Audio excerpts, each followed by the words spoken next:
Imagine reaching the room where the most important decisions are made and discovering that nobody inside is truly in command. There is no hooded council, no supernatural map of history, and no single hand moving every event. There are polished tables, confidential briefings, private relationships, and incentives so powerful that they can guide behavior without issuing a spoken order. To explore this world, we will follow Elias Vale, a fictional composite rather than a real person. At 29, he is a gifted technology founder who believes success has made him independent. His first invitation into elite circles feels like recognition, yet the price of admission is rarely written as a demand for obedience. It appears as access, introductions, investment, protection, and information unavailable to outsiders. Every favor creates an obligation. Every private meeting redraws the boundary between those who know and those who must guess. Elias thinks he is climbing toward freedom. In reality, he is entering a network in which dependence is disguised as privilege. Powerful networks do not need absolute secrecy to be effective. They rely on trust, social similarity, and the human fear of exclusion. By 32, Elias attends invitation-only conferences where executives, political advisors, donors, lawyers, and former officials exchange ideas away from public scrutiny. Such gatherings are not automatically corrupt. Private discussion is a normal part of diplomacy and business. The danger begins when access becomes more influential than evidence or democratic oversight. Elias learns to recognize acceptable opinions before anyone states them. He sees which proposals attract funding and which careers quietly stall. Non-disclosure agreements protect genuine trade secrets, but confidentiality can also conceal conflicts of interest or wrongdoing. Gradually, Elias stops asking whether a request serves the public. He asks whether refusing it will close the doors that now define his identity. This is how conformity can operate without a dramatic threat. The network rewards those who anticipate its preferences, allowing everyone involved to claim that no direct command was ever given. At 36, Elias discovers that information can be more valuable than money. Governments, corporations, campaigns, and advocacy groups all depend on data to understand risks and shape decisions. Much of this activity is lawful. Research, intelligence analysis, market forecasting, and political organizing. But information asymmetry also creates opportunities for manipulation. A consultant may know that a regulation is coming before the public does. A lobbyist may understand which argument will reach a minister. A platform may possess detailed behavioral data on millions of users. In darker cases, hacked material, surveillance, bribery, or blackmail can turn private vulnerability into leverage. Elias becomes an intermediary, carrying insights between people who never appear together. Because he does not write the policy or execute the final decision, he tells himself he is merely delivering information. That distance weakens his sense of responsibility. Yet intermediaries are often what make influence networks function. Harm can be divided into small, deniable tasks until no participant feels fully accountable for the result. By 41, Elias manages risk for investors with interests across media, infrastructure, security, and finance. He notices a disturbing feature of complex economies. The same organization can profit from instability and from the response to it. A company may sell systems that create dependency, then sell protection against the resulting danger. Media platforms can earn attention from outrage while publicly promising healthier debate. Contractors may benefit when public services deteriorate and governments outsource emergency solutions. This does not prove that every crisis was deliberately manufactured. Real events usually emerge from many causes, including incompetence, rivalry, accidents, and genuine social conflict. But once a crisis begins, well-positioned actors can exploit fear, urgency, and confusion. Rules are relaxed. Contracts avoid normal scrutiny. Public assets may be sold under pressure. Elias stops viewing disorder only as a threat.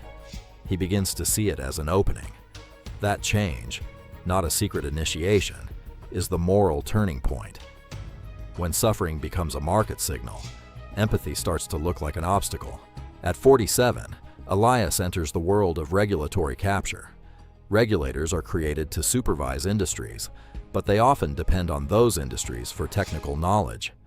Officials may later seek jobs in the sectors they once monitored, while corporate specialists may enter government carrying the priorities of former employers. This revolving door does not make every appointment dishonest, and expertise remains necessary. The risk is structural. Repeated contact can cause regulators to adopt the worldview of the institutions they are meant to challenge. Campaign finance, lobbying, ownership concentration, and unequal access can deepen the imbalance, although laws differ widely between countries. Elias no longer needs to threaten politicians.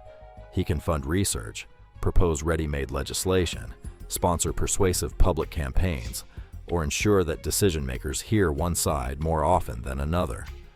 Democracy does not simply disappear under these pressures. Elections, courts, journalists, civil servants, and citizens can still resist. But formal rights become less effective when a small group possesses vastly greater time, money, data, and access than everyone else.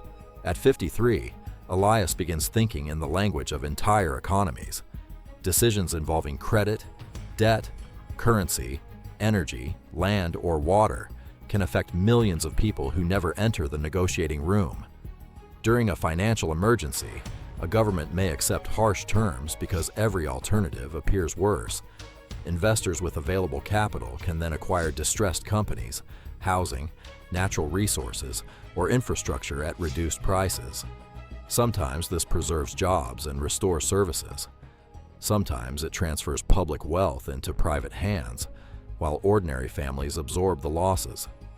The crucial truth is less cinematic than a hidden counsel, but more difficult to confront. Destructive outcomes can emerge from aligned incentives without central coordination. Banks protect their balance sheets.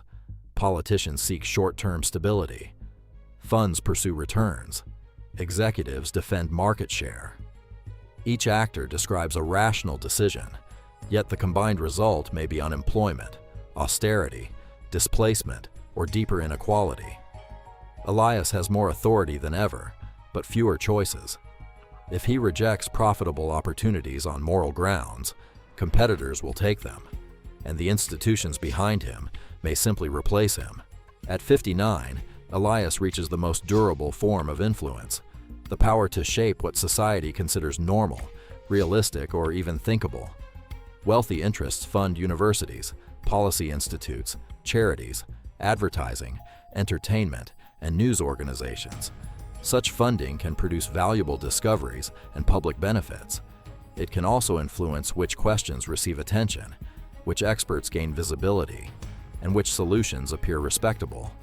Researchers have safeguards such as peer review, disclosure rules, replication, and institutional independence, but these protections require constant defense. Media influence works similarly. Owners do not need to dictate every sentence.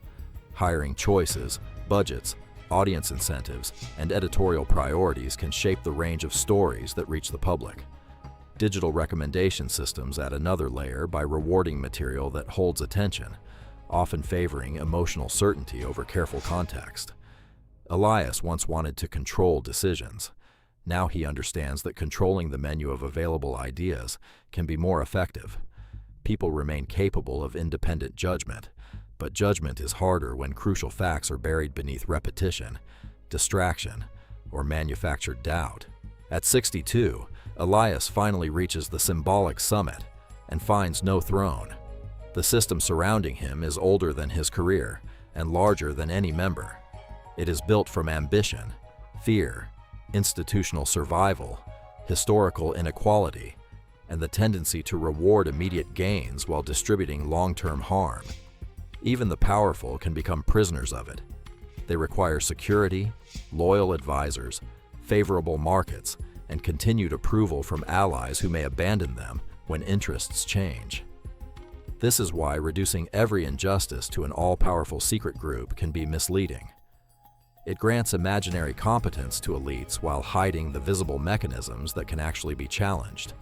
Transparency laws, independent courts, investigative journalism, antitrust enforcement, protected whistleblowers, accountable campaign finance, open research, and organized citizens all create friction against concentrated power. None offers a final victory. Institutions decay when public attention disappears. In the last image, Elias watches a younger version of himself approach another illuminated doorway. He cannot erase the choices behind him, but the next person can still refuse the bargain. Power survives when it feels inevitable. Accountability begins when people learn exactly how it works.